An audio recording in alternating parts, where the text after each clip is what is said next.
sommes donc au cœur de la semaine jubilaire, à l'occasion des 25 ans de Notre-Dame de Pentecôte, cette année 2026. Et pour nous, l'occasion de rendre grâce de l'expression formulée par Monseigneur Favreau à l'occasion de l'inauguration de la maison en janvier, le 7 janvier 2001. Il s'était exclamé « Dieu a maintenant son adresse à la défense » et qui est devenue notre phrase « Dieu a une adresse à la défense », il n'en a pas qu'une. Partout où les êtres humains sont relevés, redressés, accompagnés, pas redressés au sens de, voilà, vous avez compris, eh bien, nous pensons que Dieu est là. Et alors, à l'occasion de cet anniversaire, nous voulions honorer la question du travail, et spécialement du travail ici à la Défense, vivre et travailler à la Défense en 2026, en 2050, et puis voilà, après quoi. Quel est l'avenir du travail ici à la Défense? Pour cela, nous avons demandé à Monseigneur Mathieu Rouget, notre évêque, l'évêque de Nanterre. Merci Excellence pour votre présence, et vous allez pouvoir échanger, discuter avec Madame Béchu, qui est donc architecte associée au cabinet Béchu, qui a réalisé entre autres 2 tours, une à Courbevoie, la D2, vous voyez, celle qui est en forme, comment vous dites? Avec une exostructure. Une exostructure écoloïdale.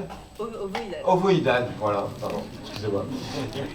Voilà, vous avez expliqué tout ça. Et surtout parce que le dernier immeuble inspire, le dernier bâtiment, il y a une structure davantage en bois pour vraiment exprimer le désir de Paris La Défense de devenir un espace post-carbone.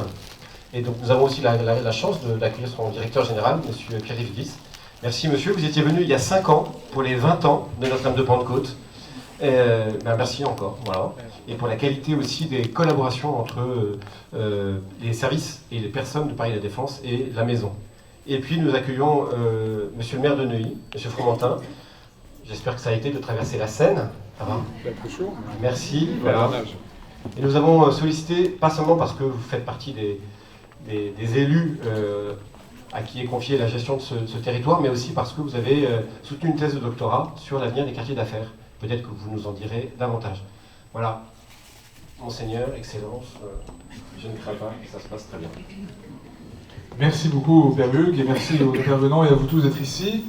Pour nous, dans le diocèse de Nanterre, c'est-à-dire le département des Hauts-de-Seine, la Défense est un endroit très important, évidemment, en raison du monde qui s'y rassemble, de toutes sortes de manières, dans les tours, dans les situations de pauvreté au fin fond des parkings, dans les magasins, dans les lieux de passage et de communication. Et c'est très important pour nous de pouvoir témoigner de la lumière de la foi et de l'Évangile au cœur de cette réalité de notre histoire et de notre terre. Et donc, merci à tous les trois d'accepter de nous aider à réfléchir sur ce quartier en fait en permanente mutation. Et donc, ce qui vous est proposé dans un premier temps, c'est que chacun puisse un peu nous dire, en termes chrétiens, on dirait un point d'action de grâce et un point de conversion. En termes plus généraux, on dirait un des atouts, une des chances de la Défense de votre point de vue, et puis aussi des fragilités qui sont comme des pierres d'attente pour des transformations ultérieures. Alors vous avez un micro que vous allez pouvoir vous partager tous les trois, et je propose peut-être que madame, vous preniez la parole la première, comme architecte sur ce beau quartier. C'est bon?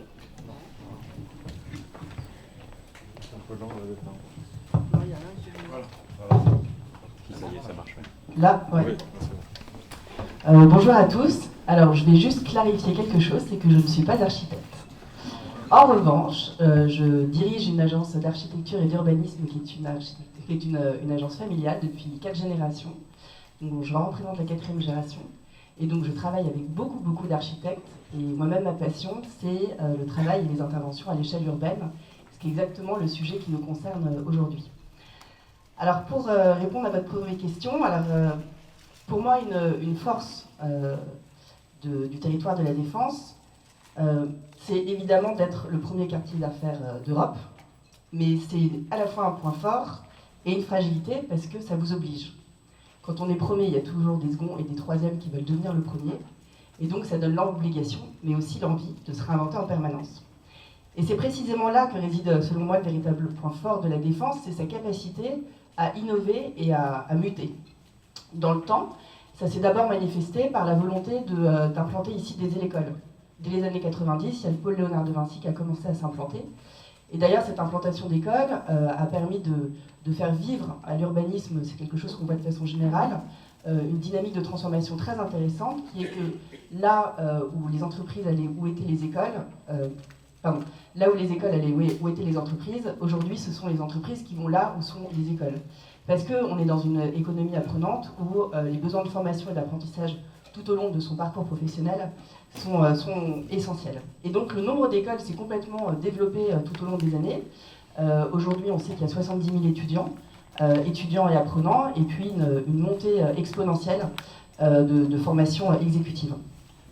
Par ailleurs, en termes d'innovation, à nouveau, dès 2006, quand il a été mis en place le premier plan de renouveau de la Défense, avant beaucoup de territoires, a pris le virage de la transition environnementale. Alors ça s'est vu au travers de différentes choses, un travail sur l'accessibilité et les mobilités, un travail sur la réparation de la fracture existant entre la dalle et son boulevard circulaire, et puis c'est déjà aussi l'objectif d'intégrer, de développer des logements pour pouvoir y développer de la mixité. Et c'est à ce moment-là, en effet, où ce concours pour la construction de la tour D2 a été lancé par la Société Générale pour développer plus de 50 000 m² à la place de 10 000 existants, avec une volonté très forte de pouvoir démontrer que notre projet avait une empreinte bas carbone. Et c'est la raison pour laquelle, c'est un principe qu'on suit beaucoup à l'agence, on travaille beaucoup sur l'observation du vivant, on appelle ça le biomimétisme, comment comprendre les fonctionnements, les structures, les mécanismes chimiques du vivant pour s'en inspirer, pour innover durablement. Et la tour D2, c'est une exostructure inspirée de nombreux exostructures qu'on peut observer dans le vivant, qui a permis d'économiser 30% de matière par rapport à une tour de même gabarit. Et donc aujourd'hui, cette dynamique continue. On voit tous les projets qui sont menés, notamment par Pierre-Yves, compte tenu de la transformation dynamique des bureaux notamment, avec des usages qui changent et au cœur de mutations sans précédent. Et donc, cette force des écoles qui jouent un rôle essentiel vont permettent peu à peu de transformer ce territoire d'un quartier d'affaires en un territoire véritablement apprenant. Et c'est d'ailleurs tout le projet dont Pierre-Yves pourra parler, j'en suis sûre. S'il fallait mettre une fragilité, je pense que c'est d'avoir trop longtemps été considéré comme une machine économique, au sens d'une finalité, alors qu'en fait c'est un territoire qui a tous les atouts pour pouvoir devenir une machine à produire de la vie. C'est un peu le parallèle qu'on peut faire avec l'immobilier qui a trop souffert de sa financiarisation excessive. Voilà, donc je termine par quelques mots que je voulais dire aussi, c'est qu'il y a aussi un enjeu qui est clé dans cette transformation, c'est le climat, dont la Défense est un territoire particulièrement vulnérable, étant donné son urbanisme originel de dalle. Et c'est donc aussi l'opportunité là de se réinventer, et à nouveau beaucoup de choses sont en marche. Merci. Monsieur le directeur général, qu'est-ce que vous nous dites, vous ? Alors, je vais m'autoriser à répondre en fait par une boutade à vos deux questions à la fois. Qu'est-ce qui va bien, qu'est-ce qui va mal ? Allez voir dehors. Parce qu'en fait, je pense que personne dans la salle n'est ici pour acheter des bureaux, donc je vais vous épargner le discours marketing habituel sur le fait qu'on a les plus belles tours, les plus beaux transports. C'est vrai par ailleurs, mais c'est sans doute pas ce qui vous intéresse aujourd'hui.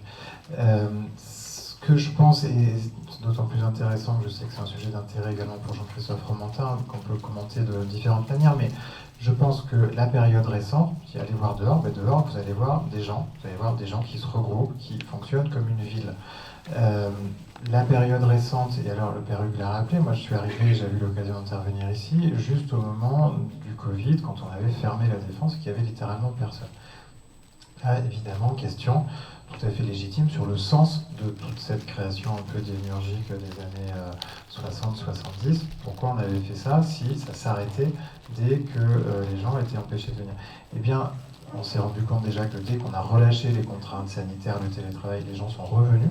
Et non seulement ils sont revenus, mais il me semble, c'est pas une observation scientifique, mais c'est quand même nourri de beaucoup d'échanges et de beaucoup d'observations, qu'ils ont retrouvé un intérêt personnel, social, au fait d'être tout simplement tous ensemble au même endroit. C'était quand même un pari un peu fou, comme ceux qui ont créé les villes nouvelles ailleurs en Ile-de-France, de se dire en 1958, on va faire une ville nouvelle, moderne, tournée vers l'avenir, qui incarnera la France du futur, ici à Puteaux et Courbevoie.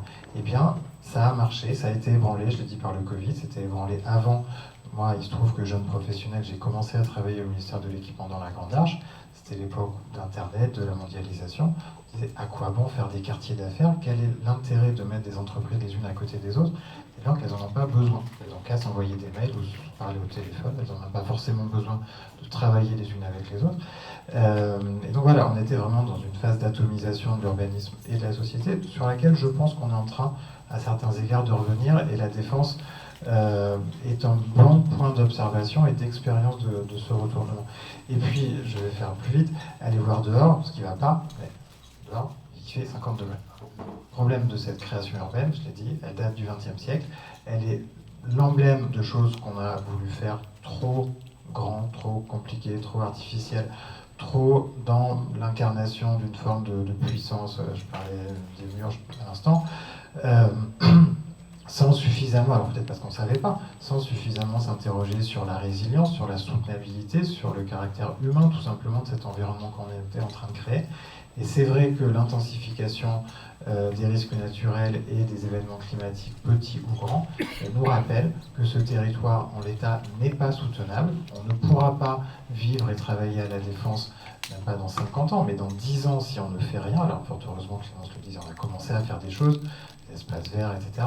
Mais il faut en faire beaucoup plus pour tout simplement prendre ce nouveau tournant de l'histoire qui se présente devant nous. C'est naturellement le plus grand défi auquel on doit faire face aujourd'hui. Merci beaucoup. Et alors, quel est le point de vue de l'élu fraîchement docteur en économie et en entreprise aussi? Je pense que l'atout de la Défense, c'est sa présence dans un jalonnement historique extraordinaire. Notre-Dame, le Louvre, le Grand Palais, l'histoire se raconte dans cet axe que le nôtre avait commencé à théoriser au XVIIe siècle et dont les géographes disent en fin de compte il a une valeur considérable parce que ces grands axes, ces dynamiques géographiques qui sont inscrites dans l'histoire, elles sont pour un territoire un atout. Le flux de Paris à la Défense a été contrarié avec d'abord une absence d'ambition sur l'axe et puis des aménités complexes comme le rond-point de la Porte-Maillot, le pont de Neuilly qui était un resserrement, ma propre avenue Charles de Gaulle à Neuilly qui était inhospitalière pour ce cheminement. Et la Défense s'est vite insularisée. En fin de compte, elle s'est détachée de ce qui aurait pu être sa promesse, qui est sa promesse latente, c'est de s'inscrire dans une histoire, dans un narratif qui fonde l'histoire de France au travers de ses étapes. La dernière grande ambition, c'est le Grand Palais, le Petit Palais, 1900, la dernière grande expo universelle qui marque son temps. Et puis ensuite, on a un peu finalement faibli, on s'est appauvri, on a perdu l'ambition. Et donc pour moi, c'est un atout formidable et probablement la Défense renaîtra de sa capacité à étirer, à revendiquer, à s'approprier cette dynamique géographique. Sa faiblesse, c'est probablement la confusion entre un quartier de bureau et un quartier d'affaires. Pierre-Yves Guist l'a un peu abordé. Oui. Qu'est-ce qu'un quartier de bureau? Qu'est-ce qu'un quartier d'affaires? Et est-ce que c'est la même chose? Et je pense qu'il y a un malentendu quand on dit c'est un quartier d'affaires. Non, c'est un quartier de bureau né d'une époque où on avait besoin de mètres carrés de bureaux en quantité astronomique, 30 glorieuses.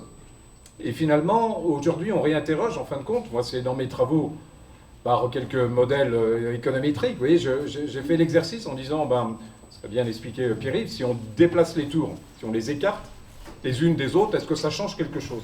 Non. Parce que finalement, on insiste sur les mètres carrés, on n'insiste pas assez, on n'a pas vu l'aspect transactionnel. Or, dans le monde qui se dessine, dans cette 4e révolution industrielle, finalement, là, beaucoup de choses vont être faites en ligne, et on regarde par exemple ce qu'on appelle le taux d'intermédiation des banques qui baisse de plus en plus, parce qu'on n'a plus besoin de banquiers pour faire de l'intermédiation financière, mais en revanche, la rencontre, elle est de plus en plus nécessaire, la vraie rencontre. Autour d'un verre, autour d'une table, celle où on se voit, on s'apprécie, on se comprend, on s'analyse. Et donc, c'est ça qui fait qu'il y a un glissement de ce qu'on a associé les affaires au bureau. Aujourd'hui, on va associer les affaires à un autre type de rencontre, parce qu'une partie va être assimilée par les réseaux digitaux et l'intelligence artificielle notamment, dont on parle beaucoup en ce moment. Et donc je pense que la fragilité de la Défense serait de considérer trop longtemps qu'un quartier d'affaires et un quartier de bureau, c'est la même chose, alors que justement, elle démontre dans sa crise aujourd'hui qu'un quartier d'affaires et un quartier de bureau, ce n'est pas la même chose et qu'il faut qu'elle retrouve le chemin de ce qu'est un quartier d'affaires. Merci beaucoup et de ce rappel historique. Je peux dire d'ailleurs que cet axe qui va des Tuileries jusqu'à Saint-Germain-en-Laye passe par la cathédrale de Nanterre et les rois de France s'y arrêtaient pour vénérer la mémoire de Sainte-Geneviève.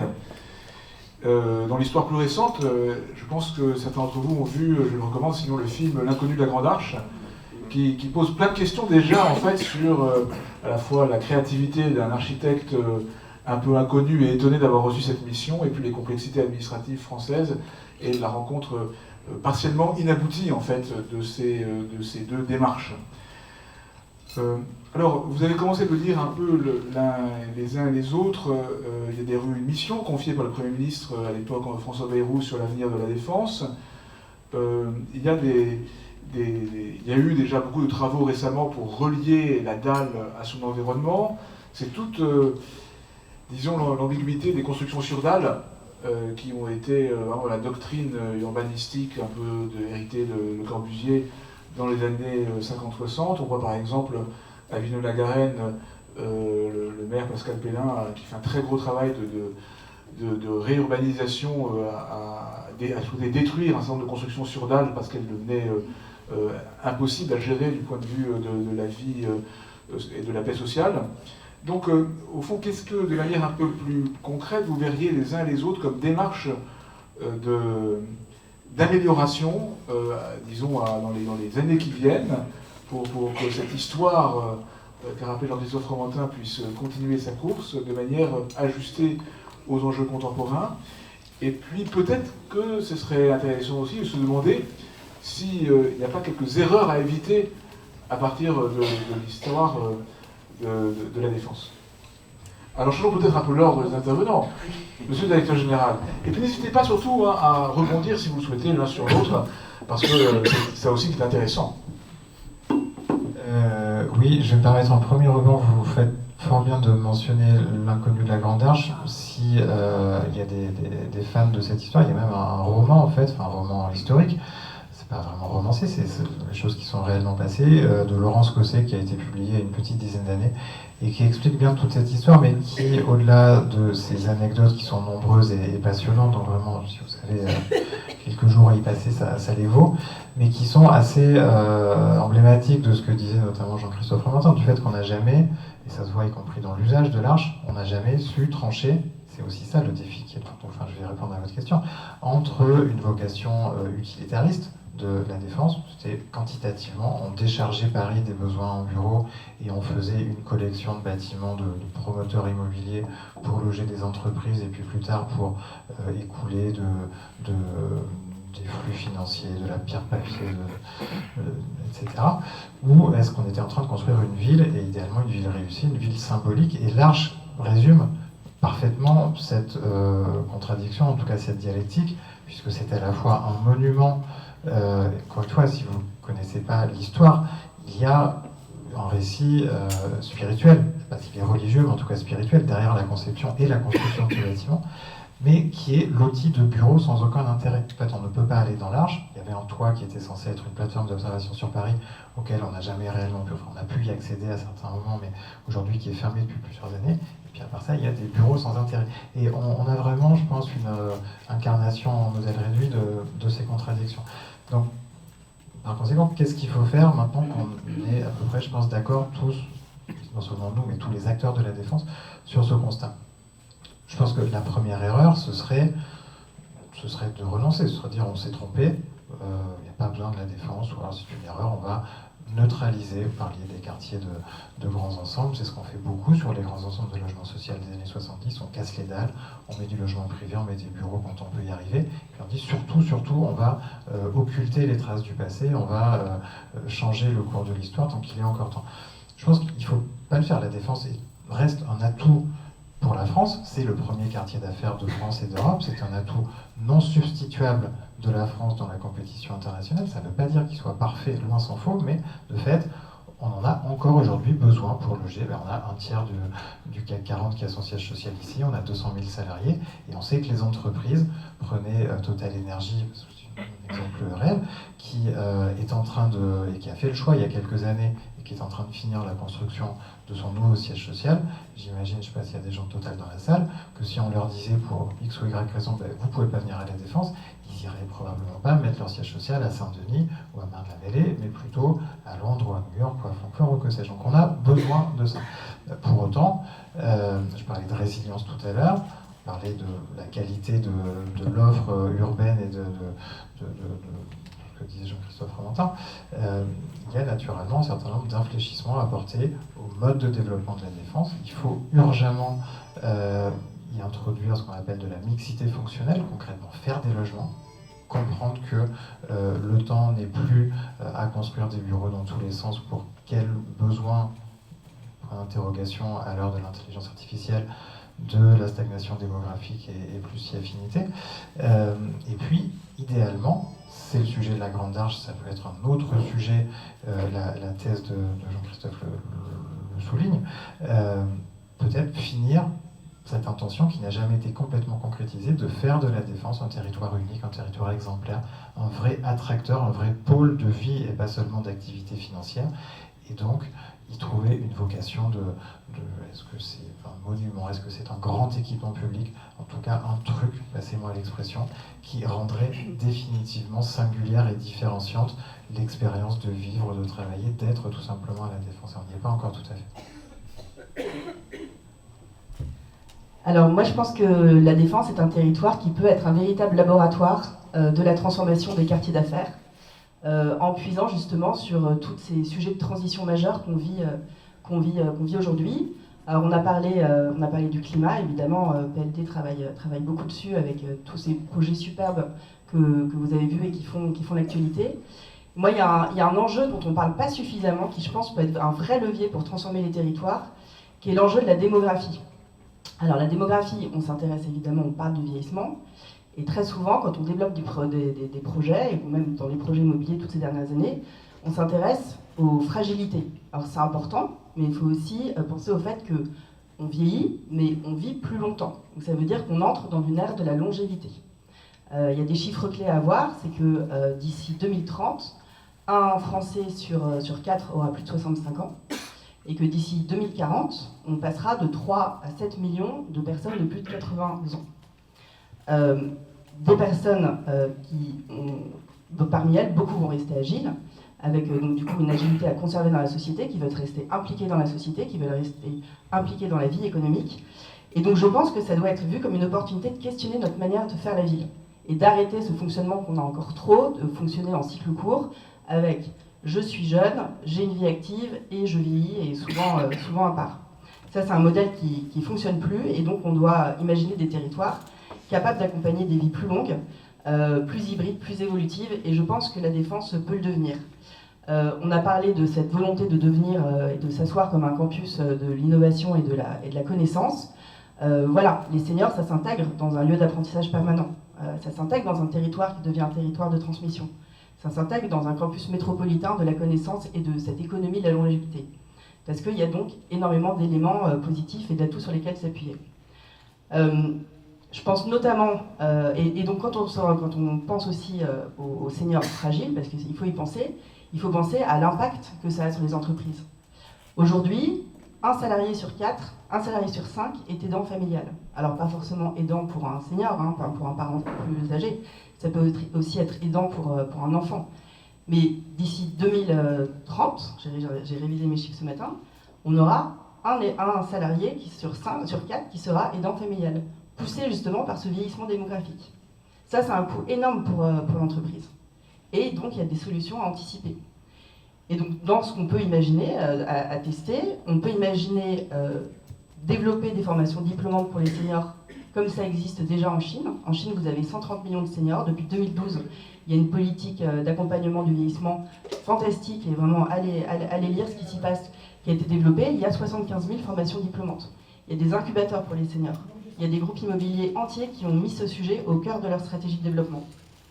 On peut aussi imaginer, de la même manière que les entreprises proposent des berceaux de création d'entreprise à leurs salariés, pourquoi pas imaginer des maisons des aînés, rapprocher des maisons des aînés pour les salariés qui, en allant au bureau, peuvent être confiants de laisser leurs parents dans une maison où on prend soin de la journée et où le soir, quand ils repartent, peuvent repartir avec leur aîné sans gêner de façon économique majeure l'entreprise. Et voilà, et puis évidemment, tout un ensemble de lieux de rapprochement de générations. C'est pas très compliqué à faire, hein. On voit bien qu'une simple église suffit, et il y a plein de lieux à inventer. Voilà, je pense aussi qu'à cet égard, l'IA peut être une opportunité pour renforcer la coopération et le travail entre des plus seniors et des plus jeunes, parce que ça permet de combiner des profils qui apprennent vite avec des profils qui ont une expérience, ça permet de combiner de la rapidité avec une capacité de recul, etc. etc.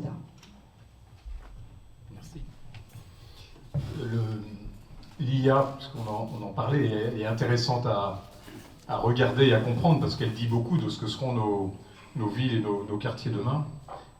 Il y a eu une contribution d'un groupe de philosophes américains il y a 15 jours qui commençait à dessiner ce que serait finalement le modèle d'économie politique avec l'IA, en disant c'est une société avec un chômage de masse et une hypercroissance.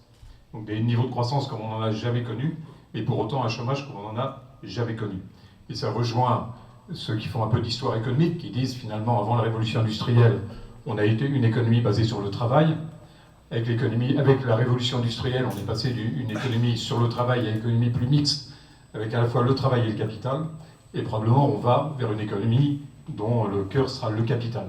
Donc on va passer d'une économie travail-capital à capital. À nuancer, mais on le voit. Et toute l'analyse industrielle aujourd'hui, prenez une entreprise industrielle, la part du capital est bien plus importante que la part du travail en l'espace d'un siècle et demi. Donc si on va vers une société dont finalement le capital va petit à petit remplacer le travail, et on le fait tous, on le voit tous, parce qu'il suffit d'avoir un portable dans la poche avec toute une série d'applications pour comprendre finalement que la productivité est née d'une allocation capitalistique très forte sur les opérateurs télécoms et technologiques. Donc qu'est-ce que ça dit? Qu'est-ce que ça dit finalement des systèmes transactionnels ou des quartiers transactionnels de demain? Ça veut dire forcément moins de bureaux, hein, puisque tout le monde est d'accord pour dire que c'est les cols blancs qui vont être dans les mois, dans les années à venir, très impactés par cette mutation du capital, du travail vers le capital. Donc finalement, un quartier transactionnel, quartier d'affaires, comment il va s'incarner? Et ça a été pour moi vraiment une source de réflexion. Et j'ai beaucoup exhumé les travaux de Malraux en 1954, qui probablement avec une inspiration avant-gardiste disait il faut poser une grande aménité culturelle à la Défense. Et il avait proposé à l'époque le musée du XXe siècle, c'était le sort de truc que Pierre-Yves évoque à juste titre. Et d'ailleurs, en citant la Grande Arche, l'histoire de la Grande Arche démontre bien un peu le malentendu sur l'objet. La commande, c'est un objet, et finalement, on le transforme en bureau. Et on sent qu'il y a besoin d'un objet pour finalement construire ce jalonnement, mais on est rattrapé par les besoins au bureau, et en fin de compte, comme il n'y a pas vraiment d'idée sur quoi faire de cet objet, et puis qu'on l'a tronqué, puisqu'il y avait toute une série de ce qu'on appelait les nuages autour, qui venaient compléter l'ambition culturelle, quand les choses ont mal tourné, on a arrêté une partie, et on a laissé que ce cube dans le cube, avec finalement un objet sans avoir vraiment... Donc je pense qu'un peu le malentendu sur la Défense naît aussi de ce malentendu sur la Grande Arche. Alors moi, Malraux disait, finalement, les modèles économiques tournent, mais la culture, le patrimoine reste.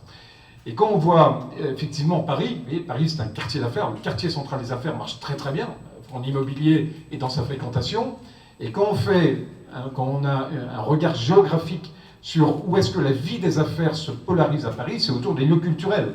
Parce que dès qu'il y a un lieu culturel, il y a des hôtels, il y a des restaurants, il y a une vie du soir, et les affaires, elles se font là où il y a des hospitalités qui sont vivantes, Et d'où ce que j'évoquais tout à l'heure, je pense que le niveau transactionnel va se rapprocher de plus en plus d'un niveau de vie. J'avais fait un livre en 2019 qui s'appelait « Travailler là où nous voulons vivre », en disant on va basculer d'un monde où on vit là où il y a du travail à un monde où on travaille là où on veut vivre, par le biais de l'architecture numérique notamment. Et donc, moi j'ai exhumé ces travaux de Malraux, puis je les ai réactualisés. Il avait raison, probablement, si aujourd'hui il y avait le grand musée du XXe siècle, un grand musée d'art contemporain à la Défense, compte tenu du surtourisme qu'on a à Paris et de l'attracteur touristique, culturel très fort de notre ville, on serait dans la promesse de l'axe historique, avec finalement ce jalonnement qu'on a construit au fil du temps, mais dont la défense est un peu finalement le perdant, puisqu'on n'a pas encore opéré ce jalonnement. Et donc moi, à la fois dans ma thèse, puis un certain nombre de publications, notamment récemment dans Le Monde, j'ai dit il faut reprendre l'idée de Malraux. C'est-à-dire il faut poser une grande ambition culturelle à la défense. Et finalement, l'inscrire durablement, à la fois dans cet axe. Malraux disait, autour du grand musée du XXe siècle, il y aura une dizaine d'écoles et d'universités, parce que c'est un attracteur de connaissances aussi. Et puis il y aura fatalement toutes les aménités d'hospitalité qui peuvent faire vivre la défense au-delà des 4 jours sur 7 que le télétravail la condamne à vivre aujourd'hui par l'absentéisme dans les bureaux. Et ça a un autre intérêt qu'on a bien mesuré en économie à Bilbao, ce qu'on appelle souvent vulgairement l'effet Bilbao, puisqu'à Bilbao, vous aviez un peu une équation, pas du tout la même, mais dont quand même les sous-jacents sont assez proches. Vous aviez une ville en déperdition à cause des crises industrielles, et vous aviez un cœur de ville qui avait encore un peu d'attractivité et une gare. Et finalement, Guggenheim s'invite dans l'axe. Il vient revitaliser Bilbao en s'intégrant dans le flux entre le centre-ville et la gare. Et là, à ce moment-là, il crée cet immense musée Guggenheim qui est un des plus célèbres au monde, et ça pollinise toute la ville. Tout le système, finalement, monte avec cet effet Guggenheim, cet effet Bilbao. Et il y a quelques années, les économistes et les géographes se sont rencontrés pour dire, mais finalement, quelle est la contribution financière, économique de l'effet Bilbao sur la ville? Et ils disent, c'est assez intéressant parce que le musée, il a eu ce qu'on appelle en économie une valeur positionnelle, une valeur de position, qui a redonné de la valeur à tous les actifs autour. Quand vous allez à Paris, vous êtes plus ou moins près d'une grande aménité culturelle, d'un grand élément de patrimoine. La valeur d'un appartement, d'une maison, d'un site varie selon la proximité. Si vous avez vu sur Notre-Dame ou vu sur le Louvre, c'est pas pareil que si vous êtes à 200 mètres ou 500 mètres. C'est pas la même valeur. Et donc le travail que j'ai essayé d'amorcer, c'est de dire finalement s'il y a un investissement positionnel, culturel à la défense, qui à la fois la réinscrit dans l'axe, crée un système d'hospitalité autour, absorbe une partie du surtourisme qui est un vrai gâchis aujourd'hui, parce que c'est des millions de surtouristes qui saturent notre patrimoine, on aura en même temps un regain de valeur dans tous les actifs qui entourent la défense, et de ce regain de valeur, on peut tirer des financements pour financer une part de l'actif culturel et d'aménité culturelle. Donc moi je travaille beaucoup sur un modèle culturel avec ses conséquences économiques, pour finalement être à la fois dans cet jalonnement d'omphalos, de lieux sacrés, puisque quand on interroge aujourd'hui, quand on interroge depuis tout le temps l'histoire des villes, on dit bien, attention, c'est pas l'économie qui fait une ville, c'est une ville qui fait l'économie. L'économie, elle peut à un moment doper la ville, une zone industrielle, une zone artisanale, un quartier d'affaires, mais l'histoire des villes, et 90% quasiment des villes françaises existaient à l'Antiquité. Donc ça montre bien que la résilience d'une ville ne tient pas à l'ambition d'un modèle économique qui passera, mais au contraire à ces éléments sacrés, à ces éléments culturels, à ces fondamentaux qui, eux, sont beaucoup plus forts que les temps économiques. Merci beaucoup. Alors en fait, l'évolution aussi culturelle, c'est, je pense, faite avec l'Arena, qui est devenu maintenant un grand lieu de spectacle, qui va accueillir Céline Dion pour pas mal de dates de concerts. Si vous allez à la préfecture de Nanterre, qui est d'ailleurs un chef-d'œuvre d'un élève de Le Corbusier, il y a une exposition très intéressante avec les dessins prévus à l'époque de Malraux pour qu'il y ait une véritable cité culturelle dont le théâtre des Amandiers est aussi un peu une expression. Et puis bon, quand Joseph Fromentin évoque la dimension sacrée, je ne peux pas rappeler que quand Monseigneur Favreau, donc l'inventeur de Notre-Dame de Pentecôte, a été accueilli comme évêque de Nanterre, c'était l'époque où le CNIT, avec son voile de béton extraordinaire, était un peu désossé, et il y a eu une grande célébration d'accueil liturgique au CNIT. Il y a d'ailleurs des photos au tout début du CNIT, d'une immense messe célébrée dans le CNIT. On dit que le cardinal Lustiger avait dit à Monseigneur Favreau, vendez tout ce que vous avez, achetez le CNIT, faisant le cœur du diocèse. Peut-être que cette parole, cette invitation prophétique pourra un jour exister, mais j'entends Jean-Christophe qui dit cathédrale, mais de fait, il y a la très belle cathédrale de la station Éole, mais voilà, même si la défense s'est un peu dépréciée, ça reste un enjeu économique aussi pour ce genre d'équipement chrétien. Quoi qu'il en soit, il y a un sujet qui est évidemment très important, qui est double, et peut-être que c'est un des défis les plus sensibles pour le présent et pour le proche avenir, sur lequel je trouve que c'est important qu'on puisse échanger avec vous. C'est à la fois la question sociale et la question environnementale. Alors la question environnementale, vous avez commencé de l'évoquer, vous avez évoqué le biomimétisme et votre dernière construction. Vous avez évoqué la tour Société Générale, Total Energy, mais on annonce que Total Energy va quitter une tour dont le prix de réhabilitation serait tel que peut-être elle n'aura pas lieu. Et c'est quand même une vraie question sur ces immeubles gigantesques qui sont faits pour durer 40 ans, être désossés, être configurés, mais avec des enjeux économiques aujourd'hui qui rendent ce processus problématique. Donc comment sur ce point et sur d'autres, ce lieu, pour être programmatique, comme vous le disiez, peut progresser en santé écologique. Et ici, à la fin de Pentecôte, nous avons, certains d'entre vous, travaillé avec un groupe de travail avec des militants écologistes et des responsables d'entreprises, notamment assez impliqués sur les énergies fossiles, pour réfléchir à l'accélération de la transition énergétique. Donc il y a cette question écologique, mais pour nous chrétiens, l'écologie, nous aimons bien l'appeler intégrale, c'est-à-dire qu'elle inclut la question sociale. La Défense a été construite sur le dernier grand bidonville de Paris. Et en fait, le dernier grand bidonville de Paris n'a pas disparu, puisque au 3e, 4e sous-sol de cette construction sur dalle un peu trop élevée, il y a, nous le savons, une ville souterraine de personnes en précarité qui ne cesse de se renouveler en population quand des campements de personnes sans papier en particulier sont disons, repoussés. Et je pense que c'est une surprise pour le père Noël Darleux de voir qu'on lui confiait la pastorale du monde des affaires et qu'en réalité, être une présence d'église à la Défense, c'est prendre soin des personnes qui travaillent dans les étages, mais aussi toute cette population de personnes modestes qui viennent très tôt le matin et qu'on voit quand la maison d'église ouvre tôt, venir déposer un cierge après avoir fait le ménage dans les tours. Mais il y a aussi tout le monde du commerce, donc toute la gamme de ceux qui y ont part. Et puis donc, je le disais, des personnes en grande précarité avec des belles initiatives, la Maison d'Amitié, l'Association de la Défense qui est actuellement domiciliée ici. Donc comment est-ce que vous voyez un peu le progrès de l'écologie intégrale à la Défense, la meilleure prise en compte des enjeux à la fois environnementaux et sociaux qui ne sont pas disjoints? Alors cette fois-ci, peut-être commençons par Jean-Christophe Amontin. Cet exemple ce marquage d'une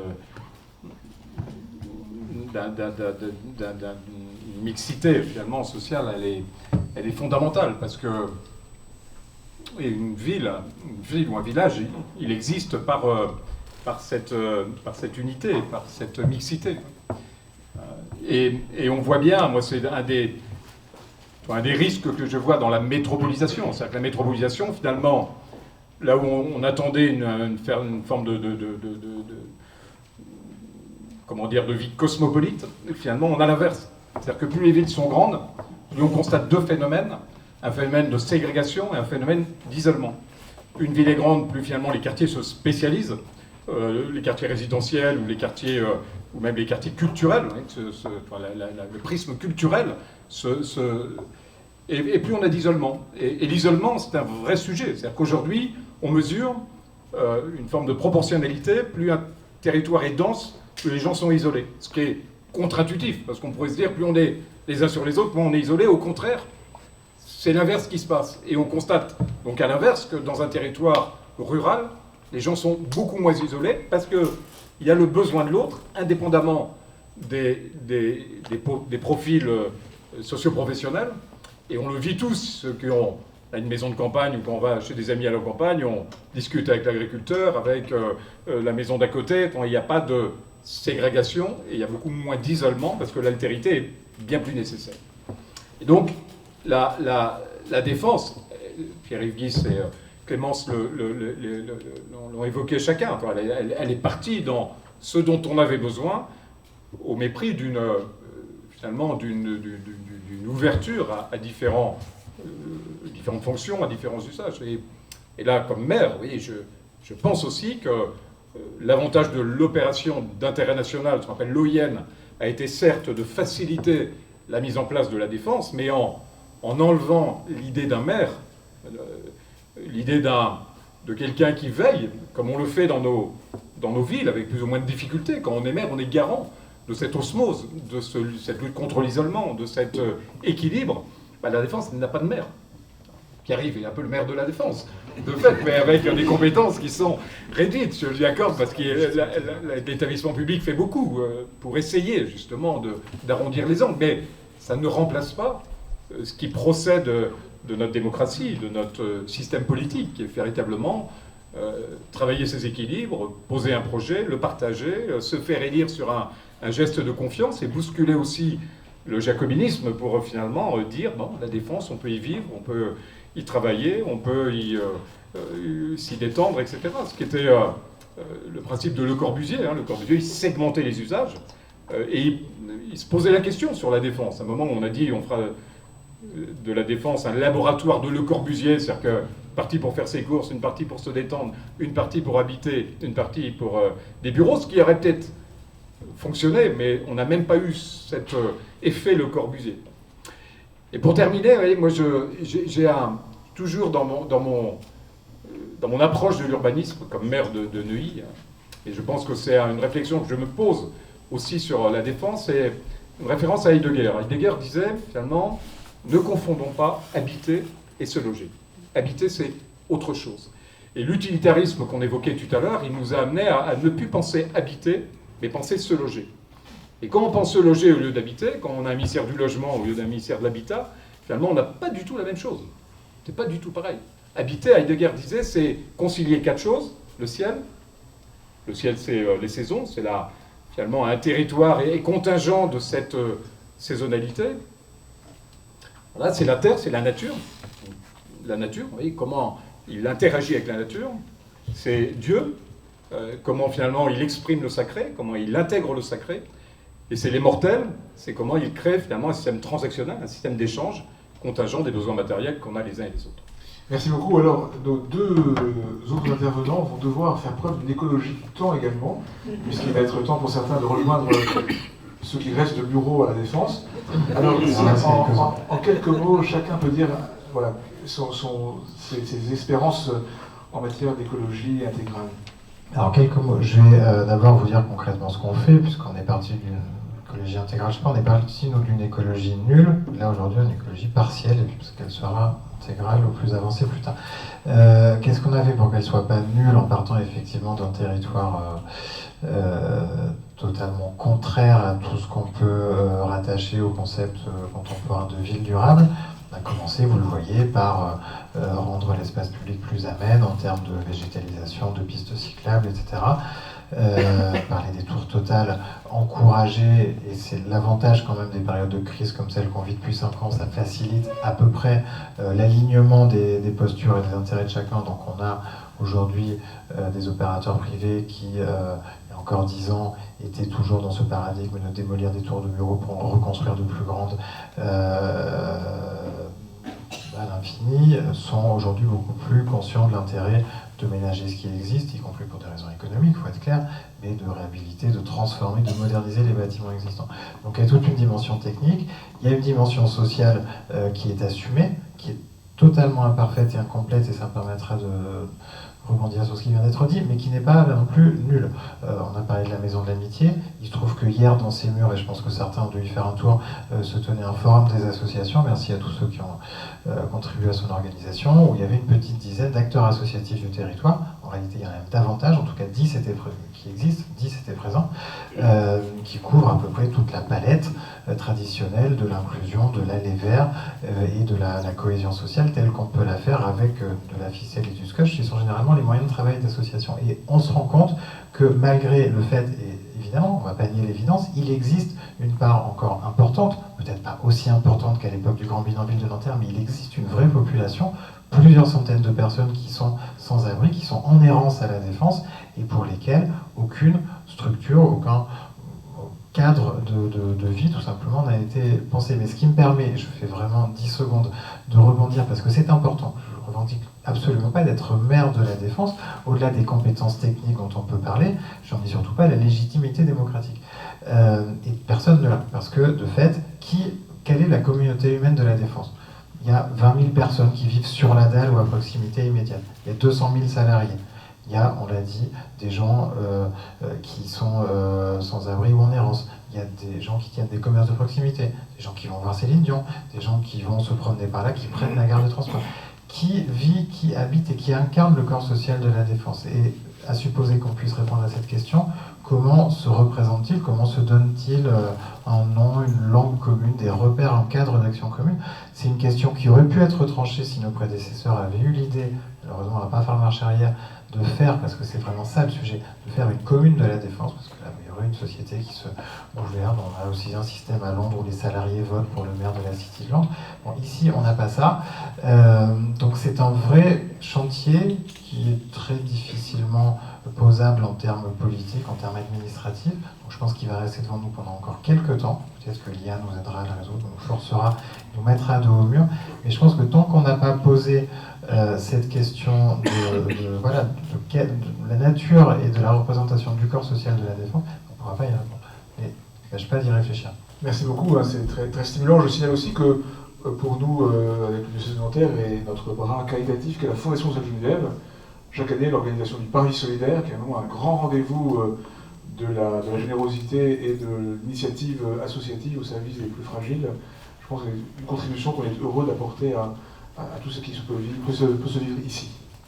Donc rapidement, donc cette notion d'écologie intégrale, que je trouve un très beau thème, m'a inspiré deux choses. La première, j'ai tout de suite pensé à la notion d'œuvre d'art totale, qui est ce mouvement d'art qui est apparu du romantisme, apparu en Europe au XIXe siècle en Allemagne. Et donc je suis allée chercher sa définition sur le site de l'Institut national d'histoire de l'art. On lit: l'œuvre d'art totale est animée par une volonté totalisante qui se réalise à travers l'union des arts dans le désir de refléter l'unité de la vie.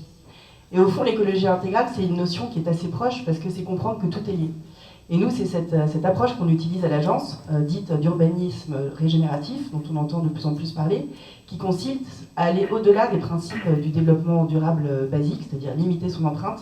C'est vraiment se remettre en capacité de comprendre que des sujets a priori déconnectés, en fait, sont intimement liés. Qu'on parle de climat, qu'on parle de santé, qu'on parle de mobilité, qu'on parle d'énergie, qu'on parle de social, qu'on parle de réseau. Voilà. Et donc la clé de tout cela, de cette écologie intégrale, c'est véritablement en amont de se mettre en capacité de travailler en équipe, le public et le privé ensemble, ce qu'on fait beaucoup, et puis le monde de l'entreprise, le monde des employés, toutes les petites mains qui travaillent et qui se manifestent souvent dans le cadre de concertations citoyennes qui peuvent aussi avoir lieu sur les projets. Alors, un lieu qui se prête très bien, je trouve, dans des grands territoires pour justement développer cette notion d'écologie intégrale, c'est les franges ou les portes de ville. Alors, on a de la chance, la Défense, c'est un territoire à franges. Il y a beaucoup de portes qui mènent sur différentes villes. Alors, pourquoi ce sont des lieux intéressants pour développer cette approche? C'est que c'est des lieux où on passe, qui sont à la jonction entre différents territoires, et qui, en fait, ont été un peu délaissés ces dernières années, parce que justement, on y passait. Et aujourd'hui, en fait, on sait qu'on doit s'y poser. Et c'est exactement dans cette logique-là qu'on a justement développé ce bâtiment Inspire, qui est le premier bâtiment en ossature bois de la Défense, qu'on a cherché à réfléchir avec énormément de politesse vis-à-vis de ses voisins, donc avec des formes très organiques inspirées du vivant, qu'on a pensé en coopération avec une école voisine, avec qui on a beaucoup dialogué pour entendre les enfants aussi, parce qu'il faut entendre les enfants dans tout ce sujet. Et voilà, et en parlant d'enfants, pour rebondir sur Heidegger, je disais l'autre jour à la directrice de l'école de mes enfants qu'il fallait absolument mettre en place des cours d'habiter aux enfants. Parce que habiter, c'est pas que habiter sous un toit, c'est habiter avec les autres, habiter avec la nature, habiter avec soi, habiter dans soi. Et c'est tout ce qu'il faut révéler et faire comprendre aujourd'hui. Merci beaucoup. Ce que vous dites à l'instant, ça rejoint la manière dont Jean-Paul II définit la culture dans son discours à l'UNESCO en 1980. C'est notre manière d'habiter notre humanité. Merci beaucoup à tous les trois, parce que ce que vous dites est... On sent d'abord une très grande conscience des enjeux contemporains, mais aussi une vision prospective et dynamique qui donne beaucoup de confiance pour la suite. Et moi j'ai hâte de me retrouver peut-être avec vous dans 25 ans pour le jubilé d'or de Notre-Dame de Pentecôte et de voir tout ce qui se sera passé d'ici là. Parce que c'est plutôt vraiment enthousiasmant. Alors, je sais que le Père Maurel Darleux et beaucoup... aimerait beaucoup que dans ce quartier essentiel, eh bien, le pape Léon XIV vienne rendre visite. à l'occasion de son voyage qui s'annonce pour la fin du mois de septembre. J'ai d'ailleurs transmis docilement cette demande de Pierre Morel d'Arleux. En réalité, on se demande à quoi sert bien la Grande Arche, vous l'avez dit, M. Guis. Moi, ça fait longtemps que je pense qu'une messe pontificale en haut des marches, sous la Grande Arche, le podium et le vélum sont déjà prêts, n'attendent que cela. On fera la sacristie pontificale ici, bien sûr, et la sacristie des prêtres au CNIT, l'accueil sera facile. Et je ne doute pas que si par hasard c'était le choix des organisateurs du voyage du pape, Pierre Guis serait derrière nous. Je crains malheureusement que l'archevêque de Paris soit attentif à garder la messe pontificale dans le cœur de Paris. Mais au-delà de cette boutade, je pense qu'en fait, de manière, je l'ai dit un peu à la messe, mais de manière extrêmement, providentiellement suggestive, le pape Léon XIV est venu depuis lundi à la Défense, avec son encyclique Magnifique Humanité, avec en particulier ce contraste qui est le fil rouge de l'encyclique entre le syndrome de Babel, la construction homogène, technocratique et orgueilleuse de bâtiments qui pensent aller jusqu'au ciel, et ce qu'il appelle la voie de Néhémie, un processus de reconstruction permanente, collaboratif, qui prend en compte les diversités. Et je trouve que c'est vraiment réjouissant qu'en ce jour et en ces 25 ans de Notre-Dame de Pentecôte, eh bien, une encyclique pontificale d'un pape venu des États-Unis, Chicago, grande ville évidemment, et du Pérou, vienne si bien éclairer les enjeux contemporains et futurs de la défense. Merci de votre participation.